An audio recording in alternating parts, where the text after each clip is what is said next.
All right. Thank you everyone for joining, continuing our discussion on the second chapter of Bhagavad Gita.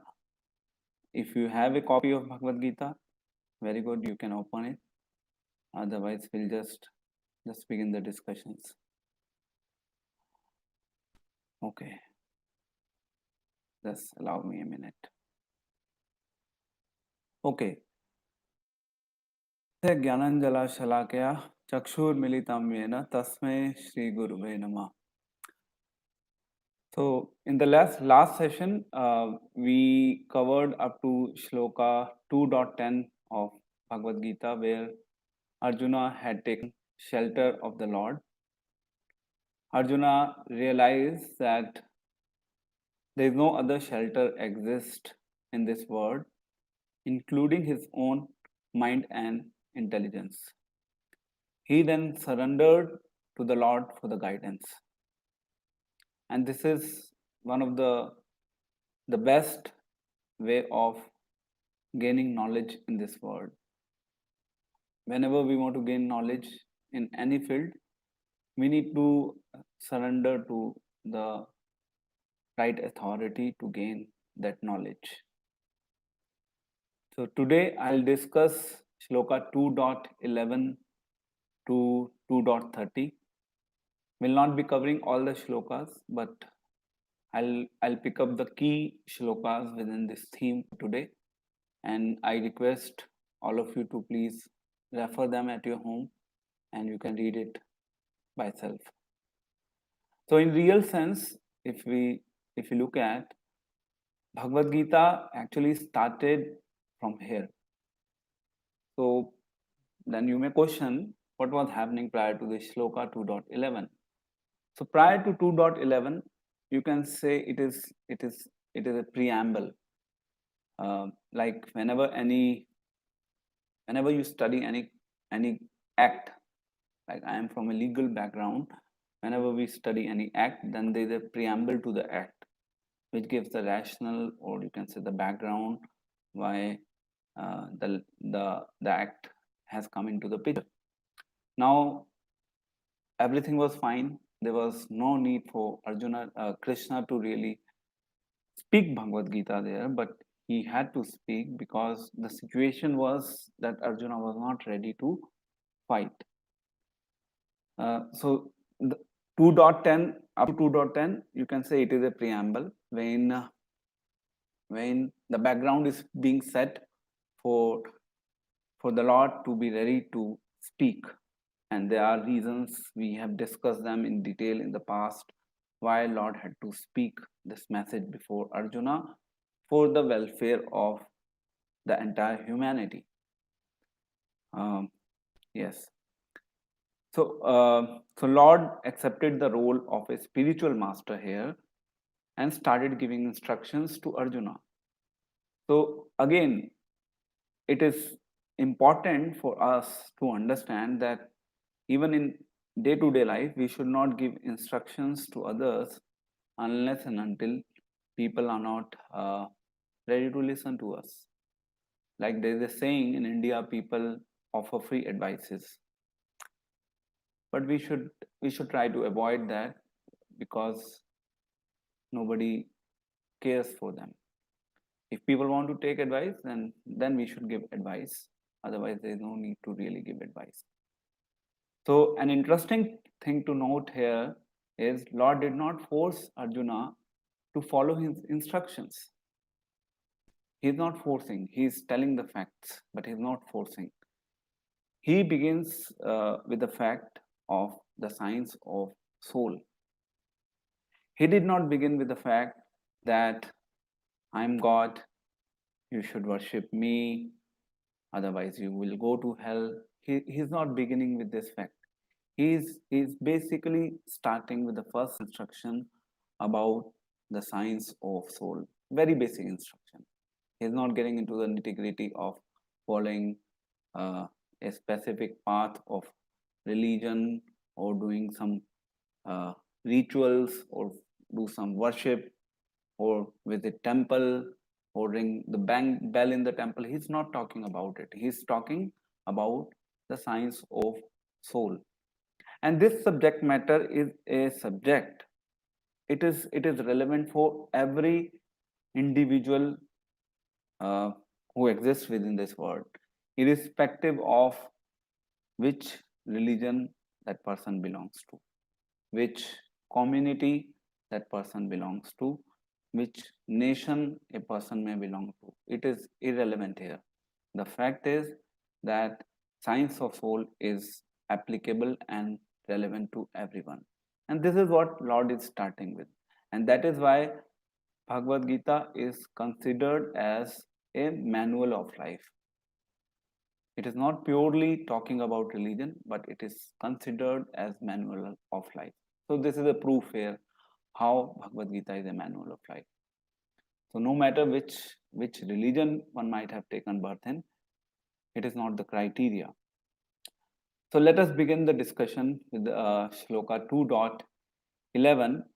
Here we see Lord says to Arjuna, Shri Bhagavan Uvacha, Ashocyan Anva Shochastvam. So this is the first line of Shloka 2.11. So the meaning is, Lord is saying to Arjuna that you are mourning for what is not worthy of grief. You're just you're just in grief-stricken position for something which is irrelevant. So here we can compare this body. This body means everyone's body, your body, mine body, every person's body on this planet is it can be compared to the garbage. Now it sounds little hard, but it is a reality. So Lord is mentioning, why are you lamenting for this garbage? This body is a garbage, and you don't need to lament for the garbage. It is very astonishing for the Lord that Arjuna was lamenting for this material body. So he was quite surprised that Arjuna is lamenting for the material body, which he should not have done. Now let us understand it with the help of an example. Suppose we have a nice car, maybe Rolls Royce or Audi or Mercedes. We have an attachment for the car, and that's natural. Okay, and we should always remember that we are not this Rolls Royce car. Very simple. So we have this body. Now it can be considered as an analogy to explain you the concept or the difference between the body and the soul. So we have this body. The body is compared to the Rolls Royce car, but body is separate. So that means we are not the car. We may be in the car, we can use the car, or we may have some attachment with the car, but we are not the car. So we have to learn that discrimination here. Here, Lord chastised Arjuna. He's again not happy, and he started with a chastisement. So Chanakya Pandit, the great philosopher in the ancient Indian philosophy, he says that it is the duty of the father and the teacher to chastise his son and student for anything wrong that they do. Likewise, here Lord has accepted the role of a teacher, and here it is a duty of the Lord to chastise Arjuna. So this is, and then he says in the end of the shloka that you're speaking like Pandita, you're speaking like learned scholars, and it is not something really making sense. When you're talking like a learned scholar, it is not the reality. Okay, now let's move on to shloka 2.13. In shloka 2.13, it is a very, very famous shloka. that Srila Prabhupada used to refer quite often, and it talks about the philosophy of soul here now. Dehinosmin yatha dehe komaram yogaram jara tatha dehantar prapti dhiras tatra na muyate. Now, so here example is again given. The soul passes from one body to another body at the time of death. And what it says, a sober person, the quality, it is one of the quality that one should endow with in life is that we should be sober in life. And that's what Lord is telling to Arjuna. A sober person is not bewildered by such a change in life. So we all have to be sober person in life. Again, you see this message is teaching us a lot of moral, social, and ethical instructions. And if we get a hang on to the instructions, we can live our life very comfortably and peacefully. So once Srila Prabhupada was speaking to one professor, Dr. Bernard, on how existence of the spirit soul can be understood logically. So Srila Prabhupada used to have discussions with the scientists, philosophers, all different set of people. So he was in America, he was talking to the scientists. So he explained, just consider your body. You once had the body of a child. We all had a body of the child. And now we don't have it anymore. But we all know for sure that we were a child at certain point of time in our life. Let's just immediately think over, maybe 10 years before or 20 years before, 30 years before, we had the body of a child, or we had the body of a youngster, or we had the body of a middle-aged person. But now the body has changed altogether. But the identity within this body is same. We were called by the XYZ name 20 years before. Now also we are called by the same name 20 years later. And as per the science, it is a proven fact that in 7 or 8 years, every single cell of the body changes. But our identity remains as it is. So it's a very standard and a very basic logical way of understanding the concept of soul. So dehinosmin yatha dehe. The soul passes from one body to another body at the time of death. And any sane person in this world should not really be bewildered by such temporary changes of one body to another. All right, let's move on to Shloka 2.14. Now, this is also a very interesting and important shloka. I would suggest you to please learn it. It will really help you a lot in your day-to-day life. Matra sparshus sukanteya shitoshana sukha dukkha agama payano nityas tamatatekshana bharata. So the meaning is, just giving you a practical insight. So the appearance and disappearance, coming and going of happiness and distress is temporary by nature. We all know that we sometimes are happy in life, sometimes we are sad in life. It is natural. Life is like two sides of the coin. Happiness comes, sadness comes. Happiness doesn't stay for long, sadness doesn't stay for long. So Lord has compared, Lord is very intelligently trying to make Arjuna understand these basic principles of life. He is comparing this happiness and distress with the seasons, the summer season and the winter season. So we all know that uh, whenever there is extreme heat in the summer season, or whenever there is an extreme cold in the winter season, we live in Delhi, we know how it really impacts us on our day-to-day life. Summer season, winter season. So from the beginning of life, the summer season and the winter season, we learn to tolerate them. We don't try to run away from them. We learn to tolerate them and we try to live our life the way we should live.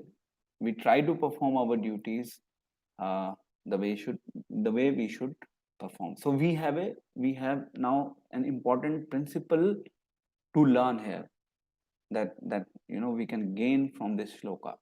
So it is natural, and we are accustomed to think that the death of the body means death of the person, so there must be grief. So now Lord understand. He understands the truth of life. He understands that it is our natural, tendency to be grief stricken whenever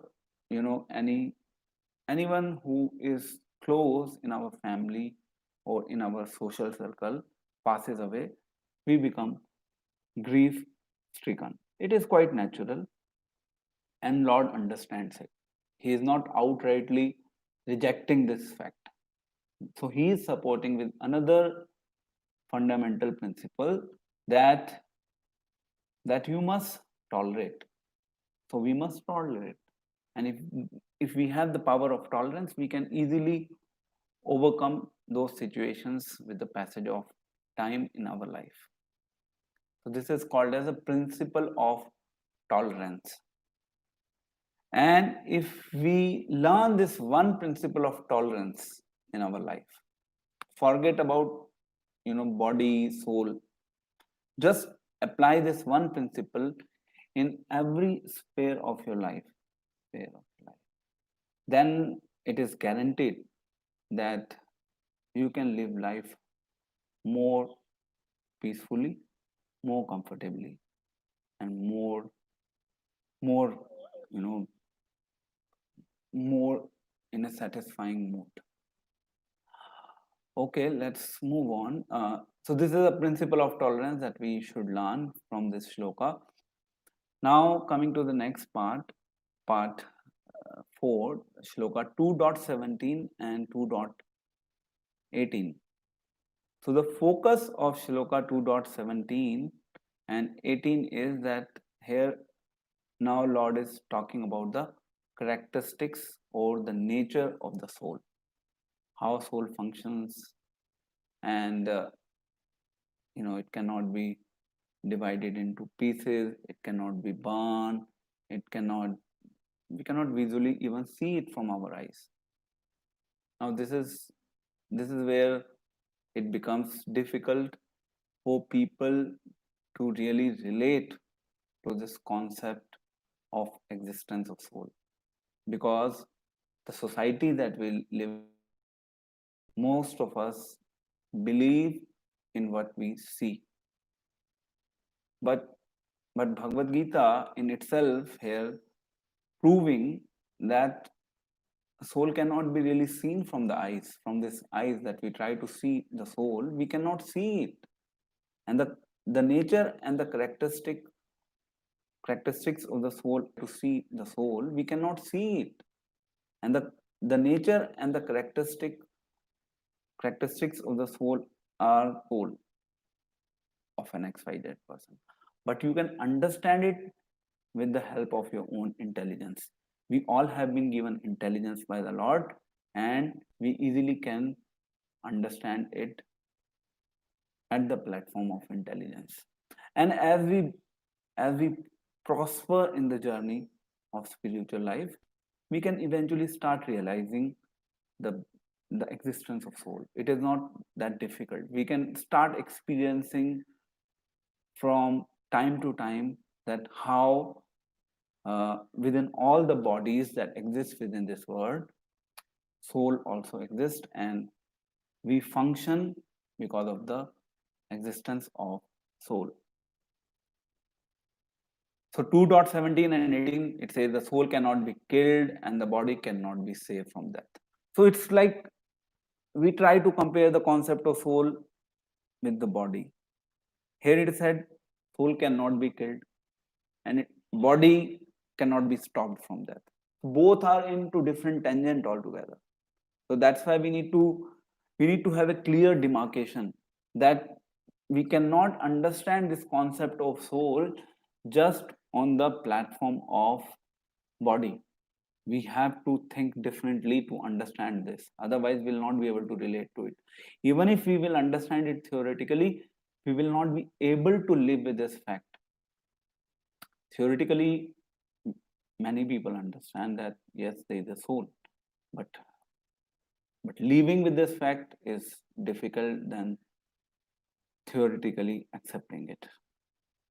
So therefore Arjuna should not refrain himself from the necessity of war, considering the fact that all the people who are standing there in the battlefield, they are not the body, they have a soul within their body, and ultimately the death would take place for the bodies and not for the soul, and the bodies are the temporary ones, and soul is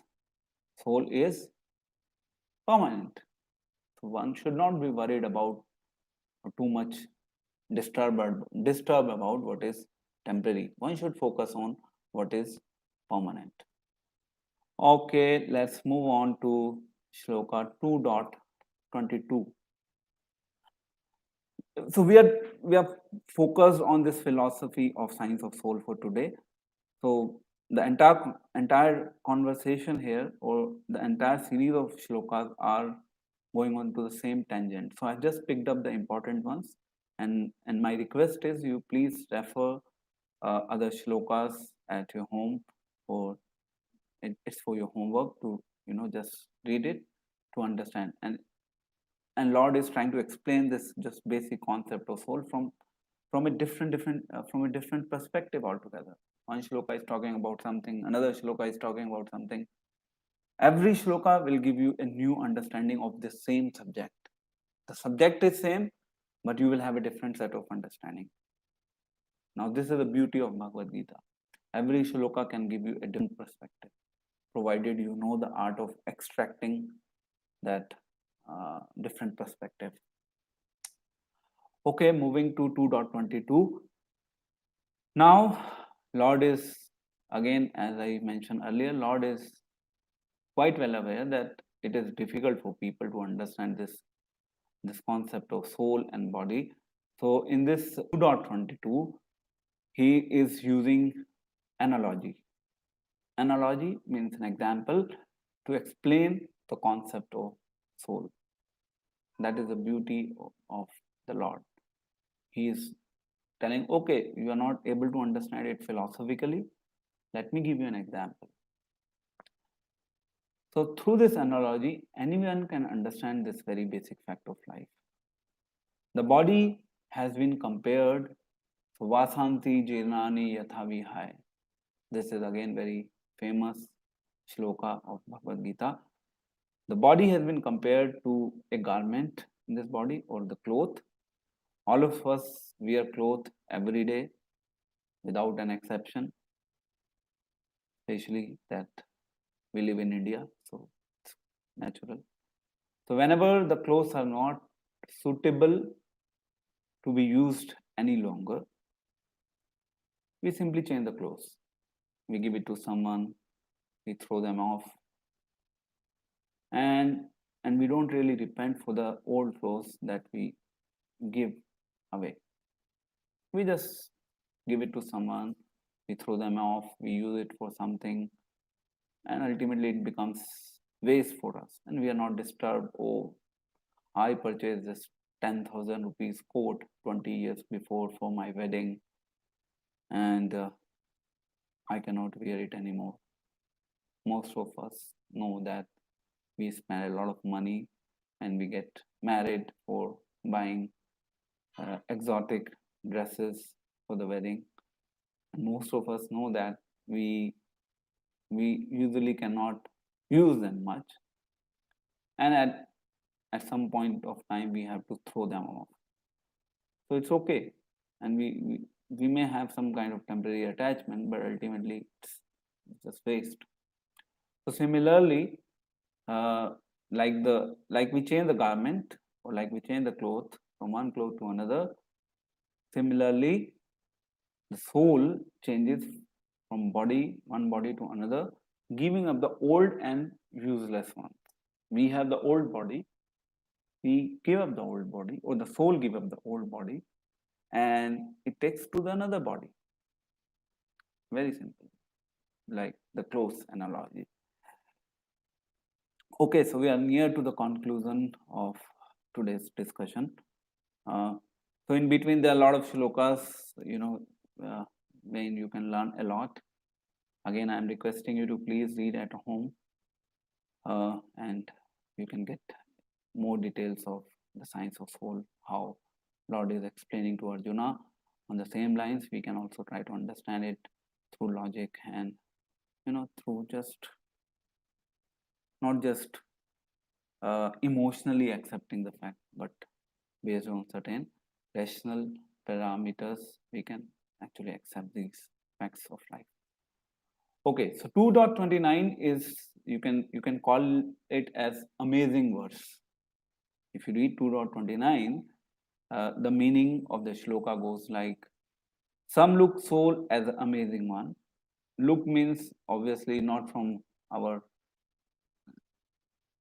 naked eyes, but we can also see things from our ears.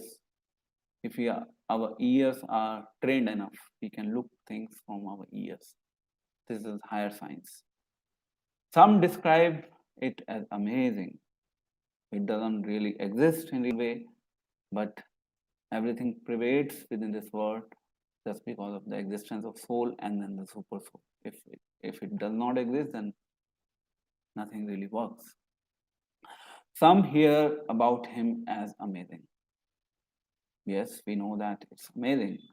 If I'm talking about the concept of soul, it is amazing, because it's something that probably we don't really experience much, but yes, it do exist. We know this some way or other.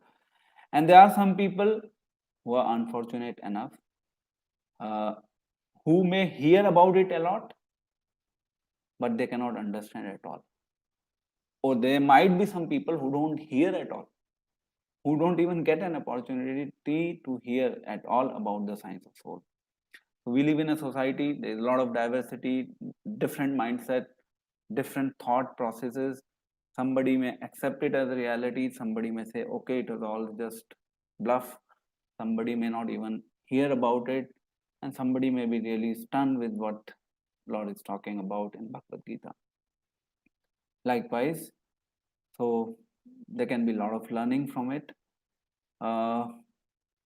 So now I'm coming to the conclusion of our discussion that we have today. I know that you might have some questions around it, or we generally don't take questions in this talk. Last time also somebody had raised a question, but I could not take it up. So I would request you to please drop me a message if you have a question. Then I'll try to respond that question within the group that we run, the Rise and Shine family. So what is the focus of learning for the day? What do we really learn out of it? Like whatever we studied, what we can learn from it in our own life. So first principle that we can learn here is that spirit soul is eternal. Body is temporary. Our focus of life should be on understanding the permanent aspects of life. To be not over conscious of the body all the time. We need to take care of the body nicely so that we can understand the soul. If body will not function nicely, how we will understand soul?